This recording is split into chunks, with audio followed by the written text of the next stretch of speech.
Hi hello ನಮಸ್ಕಾರ ಅಚ್ಚರಿ ಅಶ್ವಿನಿ ಚಾನೆಲ್ಗೆ ಸ್ವಾಗತ ಸುಸ್ವಾಗತ।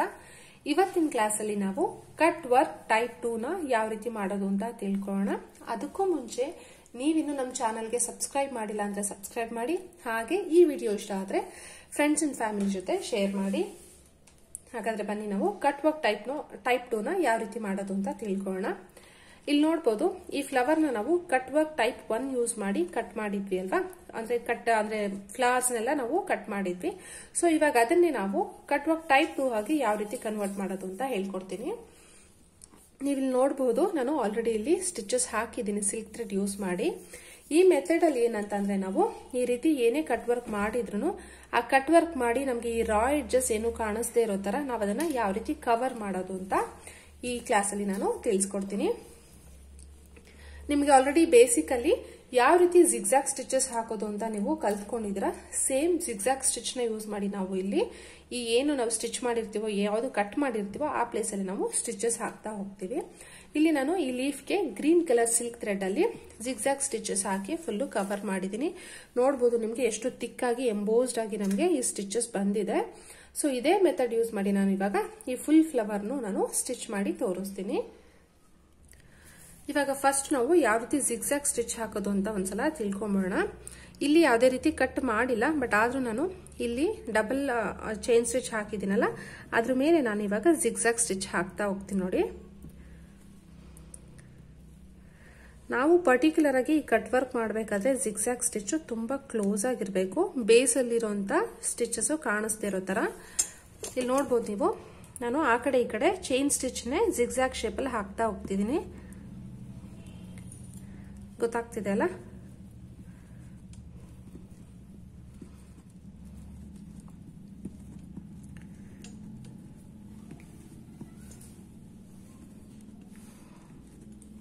ಫುಲ್ಲು ಕ್ಲೋಸ್ ಆಗಿ ನಾವು ಆ ಕಡೆ ಈ ಕಡೆ ಸ್ಟಿಚಸ್ ಹಾಕ್ತಾ ಹೋದ್ರೆ ಅದು ನೀಟಾಗಿ ಕವರ್ ಆಗುತ್ತೆ। ಈ ತರ ಬಟ್ಟೆ ಇದ್ದಾಗ ನಾವು ಆರಾಮಾಗಿ ನಾವು ಜಿಗ್ಜಾಗ್ ಸ್ಟಿಚ್ ಹಾಕ್ಬೋದು, ಆದ್ರೆ ಆ ಕಡೆ ಈ ಕಡೆ ಸ್ಪೇಸ್ ಇದ್ದಾಗ। ಬಟ್ ಈ ರೀತಿ ಇಲ್ಲಿ ಕಟ್ ಮಾಡಿದೀವಲ್ಲ ಸ್ಪೇಸ್, ಅಲ್ಲಿ ಯಾವ ರೀತಿ ಹಾಕೋದು ಅಂತ ನಾನು ನಿಮ್ಗೆ ತೋರಿಸ್ಕೊಡ್ತೀನಿ। ತುಂಬಾನೇ ಈಸಿ, ಬಟ್ ಅದೇ ತರ ಈ ತರ ಕಟ್ ವರ್ಕ್ ಡಿಸೈನ್ಸ್ಗೆಲ್ಲ ಎಂಬ್ರಾಯ್ಡ್ರಿ ಚಾರ್ಜಸ್ ಬಂದು ತುಂಬಾನೇ ಕಾಸ್ಟ್ಲಿ ಇರುತ್ತೆ, ಅದರಿಂದ ಇದನ್ನೆಲ್ಲ ಚೆನ್ನಾಗಿ ನೀವು ಪ್ರಾಕ್ಟೀಸ್ ಮಾಡ್ಕೊಳ್ಳಿ। ಗೊತ್ತಾಯ್ತಲ್ಲ ಯಾವ ತರ ಜಿಗ್ಜಾಗ್ ಸ್ಟಿಚ್ ಹಾಕ್ತೆ ಅಂತ। ನಾವು ಚೈನ್ ಸ್ಟಿಚ್ ಏನು ಹಾಕಿದೀವೋ ಅದ್ರ ಆ ಕಡೆ ಈ ಕಡೆ ನಾವು ಚೈನ್ಸೇ ಹಾಕೋದು, ಬಟ್ ಅದನ್ನ ಜಿಗ್ಜಾಗ್ ಶೇಪ್ ಅಲ್ಲಿ ಹಾಕೋದ್ರಿಂದ ನಾವು ಅದನ್ನ ಜಿಗ್ಜಾಗ್ ಸ್ಟಿಚ್ ಅಂತ ಹೇಳ್ತೀವಿ।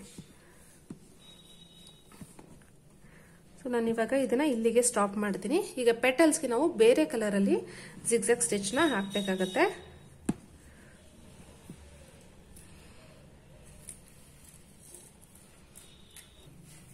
ಇವಾಗ ನಾವು ಫಸ್ಟ್ ಈ ಸೆಂಟರ್ ಸರ್ಕಲ್ ಇದೆಯಲ್ಲ ಮಧ್ಯದ್ದು ಅದನ್ನ ಜರಿ ಥ್ರೆಡ್ ಅಲ್ಲಿ ನಾನು ಜಿಗ್ಜಾಗ್ ಸ್ಟಿಚ್ ಹಾಕ್ತೀನಿ, ಆಮೇಲೆ ಇದನ್ನ ನಾವು ಸಿಲ್ಕ್ ಥ್ರೆಡ್ ಅಲ್ಲಿ ಸ್ಟಿಚ್ ಮಾಡೋಣ।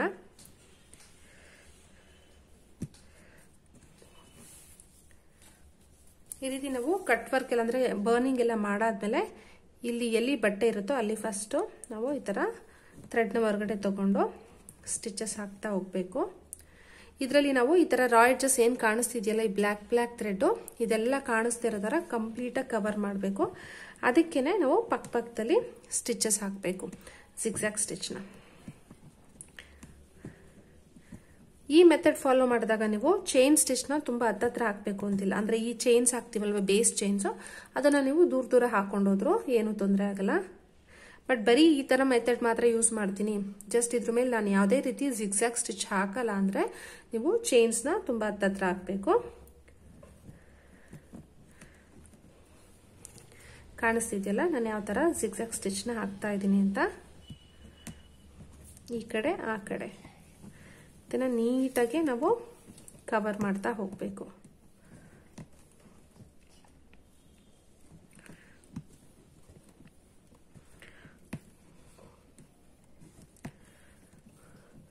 ಒಂದು ಒಳ್ಳೆ ತಿಕ್ ರೋಪ್ ಬರುತ್ತಲ್ವಾ ಆ ರೀತಿ ನಮ್ಗೆ ಇದು ಕಾಣಿಸುತ್ತೆ। ನೀವು ನೋಡ್ಬೋದು ಹಾಕಿರೋ ಕಡೆಗೂ ಹಾಕದೇ ಇರೋ ಕಡೆಗೂ ಡಿಫ್ರೆನ್ಸ್ ಯಾವ ತರ ಇದೆ ಅಂತ।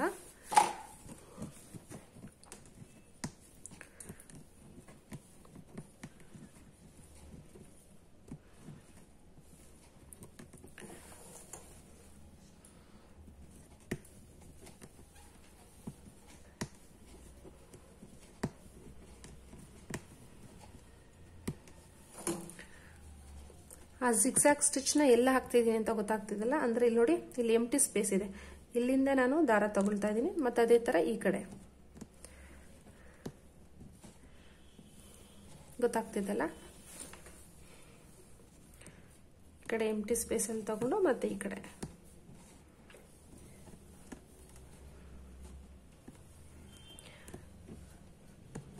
ಈ ಚೈನ್ ಮೇಲೆ ನಾನು ಯಾವುದೇ ತರ ಇದು ನೀಡಲ್ನ ಚುಚ್ಚುತ್ತಾ ಇಲ್ಲ, ಗೊತ್ತಾಗ್ತಿದಲ್ಲ.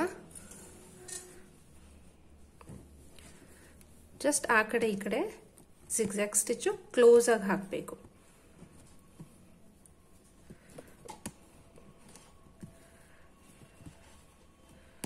ನಿಮಗೆ ಸ್ಯಾರಿ ಕಾಂಬಿನೇಷನ್ ಯಾವ ತರ ಇರುತ್ತೋ ಆ ಕಾಂಬಿನೇಷನ್ ಸಿಲ್ಕ್ ಥ್ರೆಡ್ ಕೂಡ ಯೂಸ್ ಮಾಡಿ ನೀವು ಈ ತರ ಜಿಗ್ಜಾಗ್ ಸ್ಟಿಚ್ ಹಾಕ್ಬೋದು. ತುಂಬಾನೇ ಚೆನ್ನಾಗಿ ಕಾಣಿಸುತ್ತೆ, ತುಂಬಾ ಗ್ರ್ಯಾಂಡ್ ಲುಕ್ ಕೊಡುತ್ತೆ. ಕೆಲವೊಬ್ರು ಇವಾಗ ನಂಗೆ ಬರೀ ಥ್ರೆಡ್ ವರ್ಕ್ ಮಾತ್ರ ಬೇಕು, ಬೇರೆ ಯಾವುದೇ ತರ ಮೆಟೀರಿಯಲ್ಸ್ ಯೂಸ್ ಮಾಡಬೇಡಿ ಅಂತ ಅಂದಾಗ ನೀವು ಈ ತರ ಕಟ್ ವರ್ಕ್ ಅಥವಾ ಜಿಗ್ಜಾಗ್ ಸ್ಟಿಚಸ್ ಯೂಸ್ ಮಾಡಿ ಅವ್ರಿಗೆ ವರ್ಕ್ ಮಾಡ್ಕೊಡ್ಬೋದು, ತುಂಬಾ ಚೆನ್ನಾಗಿರುತ್ತೆ.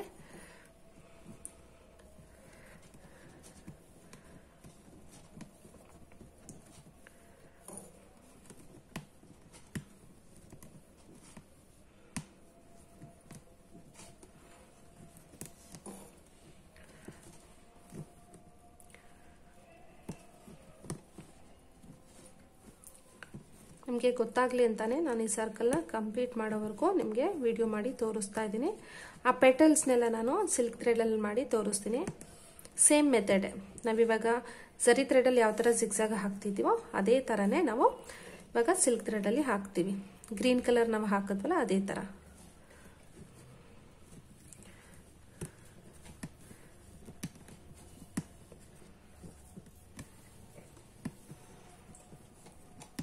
ಬಟ್ ಏನಂದ್ರೆ ಸ್ಟಿಚ್ ತುಂಬಾ ಟೈಟ್ ಆಗಿರಬೇಕು, ಅದೇ ಕಾರಣಕ್ಕೂ ಲೂಸ್ ಆಗಿ ಹಾಕಬೇಡಿ ಜಿಗ್ಜಾಗ್ ಸ್ಟಿಚ್ನ.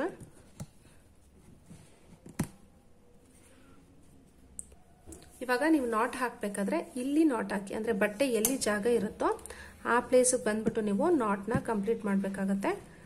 ಓಕೆನಾ? ಈಗ ನಾನು ಇಲ್ಲಿ ನಾಟ್ ಹಾಕ್ಬಿಟ್ಟು ಇವಾಗ ಈ ಪೆಟಲ್ಸ್ನ ಫಿಲ್ ಮಾಡೋಣ. ಈಗ ನಾನು ರೆಡ್ ಕಲರ್ ಸಿಲ್ಕ್ ಥ್ರೆಡ್ ತಗೊಂಡಿದ್ದೀನಿ.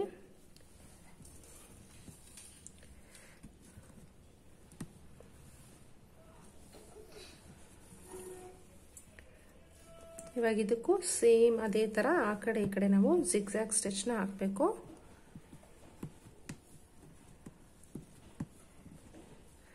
ಈ ಕಡೆ ಬಂದು ನಮಗೆ ಬಟ್ಟೆ ಸಿಗುತ್ತೆ, ಆ ಕಡೆ ಬಂದು ನಮಗೆ ಎಂಟಿ ಸ್ಪೇಸ್ ಇರುತ್ತೆ ಅಷ್ಟೇನೆ, ಅದಕ್ಕೂ ಇದಕ್ಕೂ ಡಿಫ್ರೆನ್ಸ್ ಇರೋದು.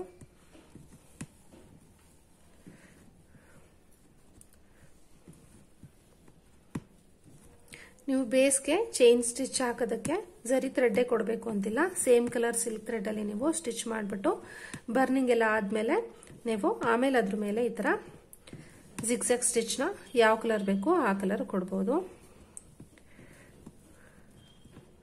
ಬಟ್ ಏನಂದ್ರೆ ತುಂಬಾ ಕ್ಲೋಸ್ ಆಗಿ ಸ್ಟಿಚ್ ಮಾಡಬೇಕು, ಬೇಸ್ ಕಾಣಿಸ್ತಾ ಇರೋ ತರ. ಇವಾಗ ನೋಡ್ಬೋದು ನಾನು ಇಲ್ಲಿ ಜರಿ ಥ್ರೆಡ್ ಯೂಸ್ ಮಾಡಿರೋದ್ರಿಂದ ಇದರಲ್ಲಿ ನಮಗೆ ಸ್ವಲ್ಪ ಬೇಸ್ ಕಾಣಿಸ್ತಿದೆ. ಅದೇ same colour silk thread use ಮಾಡಿದ್ರೆ ನಮ್ಗೆ ಅಷ್ಟಾಗಿ ಡಿಫ್ರೆನ್ಸ್ ಕಾಣಿಸ್ತಿರ್ಲಿಲ್ಲ.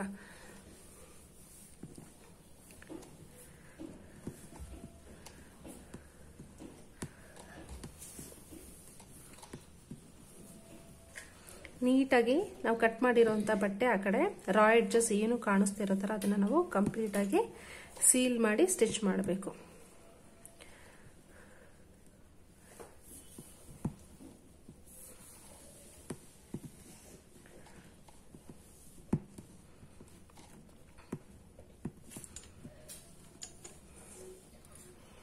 ಇವಾಗ ಇಲ್ಲಿವರೆಗೂ ಬಂದ್ಮೇಲೆ ನಾನು ಇದೆರಡನ್ನು ಸೇರಿಸಿ ಒಟ್ಟಿಗೆ ಸ್ಟಿಚ್ ಮಾಡ್ತೀನಿ.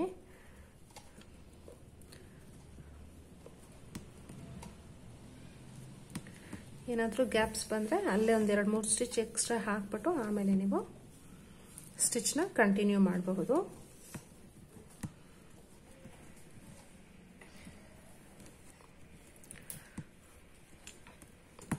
ನೋಡಿ, ಇಲ್ಲಾದ್ಮೇಲೆ ನಾವು ಇಲ್ಲೆಲ್ಲೂ ಇನ್ ಬಿಟ್ವೀನ್ ಅಲ್ಲಿ ನಾಟ್ ಹಾಕಕ್ಕಾಗಲ್ಲ. ಆವಾಗ ಏನ್ ಮಾಡಬೇಕು, ಮತ್ತೆ ಹೀಗೆ ಅದರಲ್ಲಿ ಸ್ವಲ್ಪ ದೂರ ಚೈನ್ ಸ್ಟಿಚ್ ಹಾಕೊಂಡು ಈ ತರ ರಿಟರ್ನ್ ಬಂದು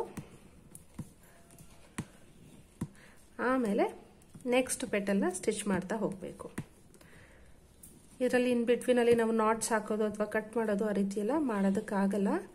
ಅದರಿಂದ ಈ ಥರ ಲಾಂಗ್ ಸ್ಟಿಚಸ್ ಹಾಕ್ಕೊಂಡು ನೀವು ಒಂದೊಂದೇ ಪೆಟಲ್ನ ಸ್ಟಿಚ್ ಮಾಡ್ತಾ ಹೋಗಬೇಕು. ಗೊತ್ತಾಯ್ತಲ್ಲ ನಾನು ಯಾವ ರೀತಿ ಮಾಡಿದೆ ಅಂತ. ಇಲ್ಲಿ ತಗೊಂಡಿದ್ದೀನಿ, ಸ್ಟಾರ್ಟ್ ಮಾಡಿದ್ದೀನಿ, ಇಲ್ಲಿ ಸ್ಟಾರ್ಟ್ ಮಾಡಿ ಇಲ್ಲಿವರೆಗೂ ಹೋಗಿ ಮತ್ತೆ ರಿವರ್ಸ್ ಬಂದು ನೆಕ್ಸ್ಟ್ ಪೆಟಲ್ನ ನಾನು ಹಾಗೆ ಕಂಟಿನ್ಯೂ ಮಾಡ್ತಾ ಇದ್ದೀನಿ. ಇದೇ ಮೆಥಡ್ ಯೂಸ್ ಮಾಡಿ ನಾನು ಫುಲ್ಲು ಈ ಪೆಟಲ್ಸ್ ಎಲ್ಲ ಸ್ಟಿಚ್ ಮಾಡಿ ಕಂಪ್ಲೀಟ್ ಲುಕ್ ಯಾವುದಿದೆ ಯಾವ ಥರ ಇರುತ್ತೆ ಅಂತ ತೋರಿಸ್ತೀನಿ. ಇವಾಗ ಇಲ್ಲಿ ನೋಡ್ಬೋದು, ನಾನು ಅವಾಗಲೇ ಹೇಳಿದೆ ಅಲ್ಲ ಇಲ್ಲಿಗೆ ಬಂದ ಮೇಲೆ ಯಾವ ಥರ ಮಾಡಬೇಕು ಅಂತ. ಇವಾಗ ಇನ್ನೂ ಒಂಥರ ಮಾಡ್ಬೋದು. ನೀವು ಇಲ್ಲಿ ಫುಲ್ಲು ಜಿಗ್ಜಾಗ್ ಸ್ಟಿಚ್ ಹಾಕೋ ಬದಲು ಈ ಥರ ನೋಡಿ ದೂರ ಹೀಗೆ ಹಾಕ್ಬಿಟ್ಟು ಆಮೇಲೆ ಮತ್ತೆ ನಾವು ರಿವರ್ಸ್ ಹೋಗ್ಬೇಕಾದ್ರೆ ಕ್ಲೋಸ್ ಆಗಿ ಜಿಗ್ಜಾಗ್ ಸ್ಟಿಚ್ ಹಾಕ್ಬೋದು. ನಾವು ಫಸ್ಟ್ ಏನು ಮಾಡಿದ್ವಿ, ಇಲ್ಲಿಂದ ಇಲ್ಲಿವರೆಗೂ ಕ್ಲೋಸ್ ಆಗಿ ಕಂಪ್ಲೀಟ್ ಮಾಡಿದ್ವಿ ಜಿಗ್ಜಾಗ್ ಸ್ಟಿಚ್ನ.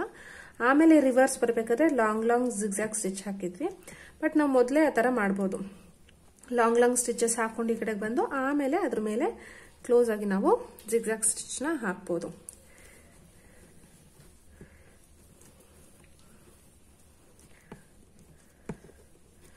ಎರಡನ್ನೂ ನೀವು ಫಾಲೋ ಮಾಡ್ಬೋದು. ಯಾವ ಮೆಥಡ್ ನಿಮ್ಗೆ ಈಸಿ ಅನ್ಸುತ್ತೋ ಅದನ್ನ ಫಾಲೋ ಮಾಡ್ಬೋದು.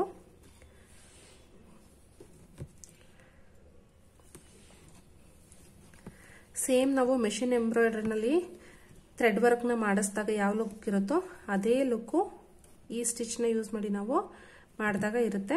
ತುಂಬಾನೇ ಚೆನ್ನಾಗಿರುತ್ತೆ.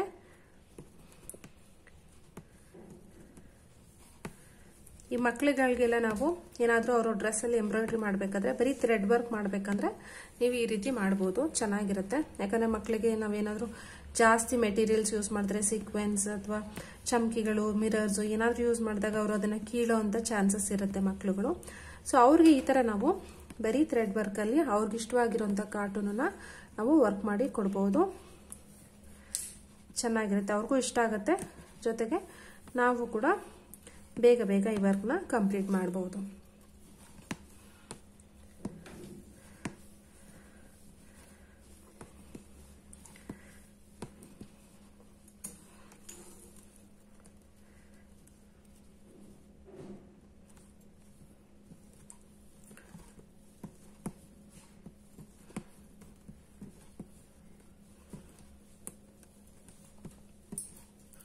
ಗೊತ್ತಾಗ್ತಿದೆಲ್ಲ ನಾನು ಯಾವ ರೀತಿ ಆ ಕಡೆ ಈ ಕಡೆ ಜಿಗ್ಜಾಗ್ ಸ್ಟಿಚ್ ಹಾಕ್ತಿದ್ದೀನಿ ಅಂತ. ಇವಾಗ ಇಲ್ಲಿ ಬಂದ ತಕ್ಷಣ ಅಂದರೆ ಎರಡು ಪೆಟಲ್ಸು ಜಾಯಿನ್ ಆಗೋ ಹತ್ರ ನಾವು ಈ ಥರ ಜಿಗ್ಜಾಗ್ ಸ್ಟಿಚ್ನ ಹಾಕಬೇಕು.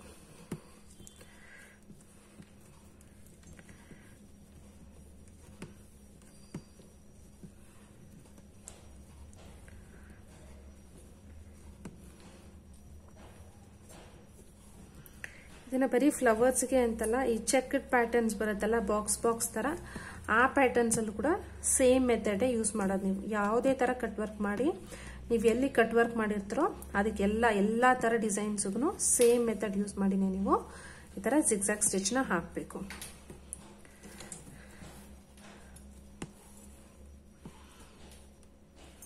ನಾವು ಹಾಕಿರುವಂತ ಚೈನ್ ಸ್ಟಿಚ್ ಇಂದ ಆ ಕಡೆಗೆ ಈ ಕಡೆಗೆ ತುಂಬಾ ದೂರ ಎಲ್ಲ ಸ್ಪೇಸ್ ಕೊಟ್ಟು ಮಾಡಬೇಡಿ.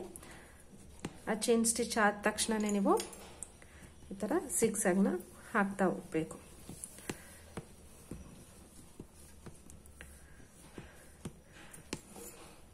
ಇದೇ ತರ ನಾನು ಕಂಪ್ಲೀಟ್ ಮಾಡಿಬಿಟ್ಟು ನಿಮಗೆ ಇದು ಒಂದು ಪೆಟಲ್ ಇದೆ ಕಂಪ್ಲೀಟ್ ಮಾಡಿ ತೋರಿಸ್ತೀನಿ. ನೋಡಿ ಕಂಪ್ಲೀಟ್ ಆಗಿದೆ. ಎಷ್ಟು ನೀಟಾಗಿ ಎಷ್ಟು ಬ್ಯೂಟಿಫುಲ್ ಆಗಿ ಕಾಣಿಸ್ತಿದೆ ಅಲ್ಲ. ಇದೇ ತರ ವರ್ಕ್ನ ನೀವು ಕೂಡ ಮಾಡ್ಬೋದು. ಚೆನ್ನಾಗಿ ಪ್ರಾಕ್ಟೀಸ್ ಮಾಡಿ. ತುಂಬಾನೇ ಈಸಿ ಸ್ಟಿಚ್ ಆಕ್ಚುಲಿ ಹೇಳ್ಬೇಕಂದ್ರೆ. ಇದ್ರಲ್ಲಿ ನಾವು ಯೂಸ್ ಮಾಡಿರೋದು ಬರೀ 2 ಸ್ಟಿಚಸ್, ಒಂದು ಚೈನ್ ಸ್ಟಿಚ್, ಒಂದು ಜಿಗ್ಜಾಗ್ ಸ್ಟಿಚ್. ಈ ಎರಡೇ ಸ್ಟಿಚ್ ನ ಯೂಸ್ ಮಾಡಿ ನಾವು ಕಂಪ್ಲೀಟ್ ಆಗಿ ಒಂದು ಕಟ್ ವರ್ಕ್ ನ ಮಾಡಿ ಮುಗಿಸಿದೀವಿ.